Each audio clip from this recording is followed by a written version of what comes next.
Abantu abafani mabeze kwi-vacation khona bathi sizothenga kuma-restaurant sizospend imali la, khona bathi no sizodla endlini and then ama-activities iwona sizowakhokhela. So ngishare i-recipe ongayenza for i-braai if niphumile. Uzothatha ucheese wakho ugrate kahle, ufake ugarlic wakho fresh, ufake i-butter, mina ngisebenzisa stock because butter bengenayo.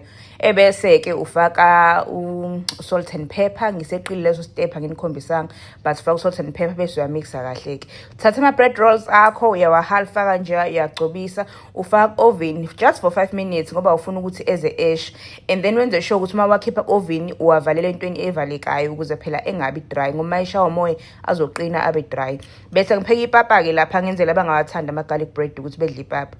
For isalad ngenza salad yami niyazi green salad, bese i-dressing bengifuna ukuthi ihluke kuze nje umuntu mayidla ube ngathi udle into angayazi. So ngisebenzisa avocado ngafaka wenze sure ukuthi umesha kahle. Ngijwayele ukusebenzisa i-hand mixer but bengingenayo, so ngawumesha kanjayana. Ngafaka i-mayonnaise, ningayibuthi ngihlukaniseleni izitshabe ezincane so bengenza ligoqoza kahle. Ngase ngifaka aromat yami, ngafaka no pepper but kahle kahle fana bengifaka salt and pepper, sawuti bengenawo. Ngase ngagoqoza-ke kungakhohlwa ukusqueeze ulemon guys, wenze sure ukuthi ulemon wakho ungaze ube muncu kakhulu. Usqueeze lemon-ke lapha yangikhohlwe ukunivezela but nawe lemon nawo ubona eceleni bese uyagoqoza. Lalela, angeke uze usinike singaboni, uzongibonga later.